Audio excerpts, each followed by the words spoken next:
DJI Neo Fly More Combo Unboxing. Dronen den kommer i sådan en fin retail box her, hvor du har alt hvad du skal bruge, som er en del af DJI Neo.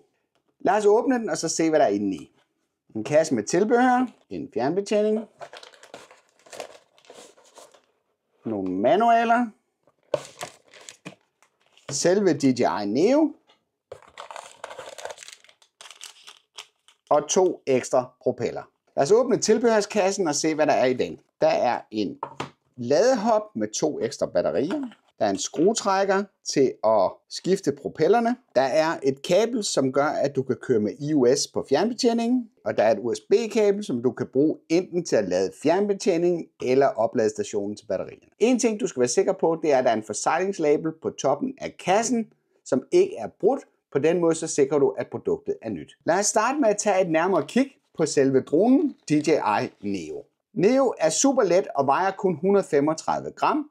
Propellerne er indkapslet i det, som hedder et Cinewoop design, og de er beskyttet, så man ikke kan få fingrene ind i dem via de her propelbeskyttere, som er monteret fra fabrikken. Hvis vi vender dronen rundt, så er der plads til et batteri. Så hvis du vælger kun at købe dronen i sig selv, så er det det her, som du får med i pakken. Det er, at du får selve dronen plus et batteri. Det er meget simpelt at montere, man sætter det bare her, og så skubber man det ind. Halvtomme kameraet, det sidder sikkert beskyttet under transport bag ved den her plastikhætte, som skal fjernes, inden man begynder at flyve. Neo har en USB-C-port her i bagenden, som du enten kan bruge til at lade, eller du kan bruge den til at transportere optagelser fra det interne lager på 22 GB til din computer. Dronen kan betjenes helt alene, udelukkende via det her betjeningspanel på toppen, der giver adgang til 6 foruddefinerede flyveindstillinger. Der er ingen kollisionsbeskyttelse på dronen, udover sensorer i bunden, der hjælper den med at lande sikkert i hånden. Det var selve dronen DJI Neo.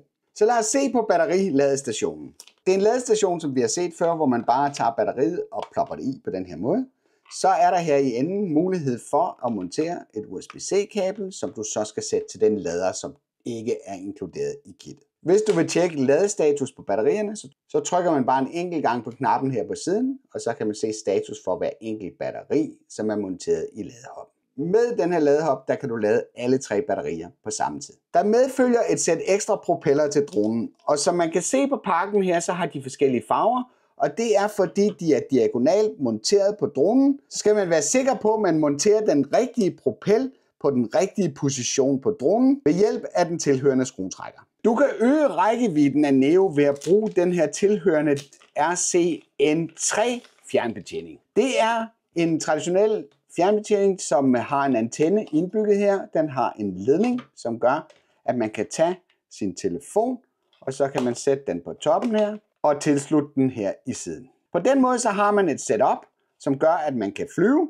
dronen fuldstændig ligesom en almindelig minidrone, og kontrolpindene her, de sidder gemt hernede under, og dem tager man simpelthen bare ud, og så ruller man dem op her.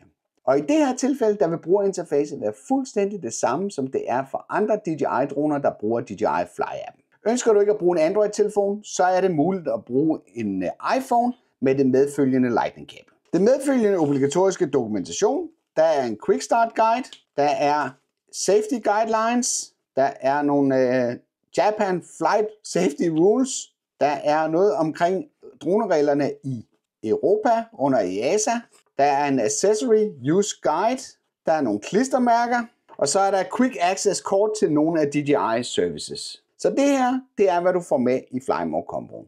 Der er DJI Neo, der er ladehoppen, som kan indeholde 3 batterier, som du kan lade samtidig. Der er fjernbetjeningen, som kan øge rækkevidden og tillade, at du flyver den som en normal minidrone. 2 ekstra propeller, en skruetrækker til at skifte propellerne. Der er et kabel, der gør, at du kan vælge, om du vil køre med en Android-telefon eller en iPhone. Og der er et USB-C ladekabel. Så er der gimbalbeskytteren, som hjælper med at beskytte kameraet under transport. Og som du har noteret dig, så er der et klistermærke her på siden af dronen, og det er fordi Neo falder under den samme kategori som alle andre sub 250 grams droner, så du skal registrere dig selv som droneoperatør for at flyve den hos Trafikstyrelsen, og når du får nummeret, jamen, så skal du klistre det på siden af dronen. Det her konkluderer unboxing af DJI Neo, som du naturligvis kan købe enten online via DJI Store Danmark, eller du kan besøge shoppen inde på Strøget, inde på Amager Torv 20. Det bliver super sjovt, det lover jeg dig.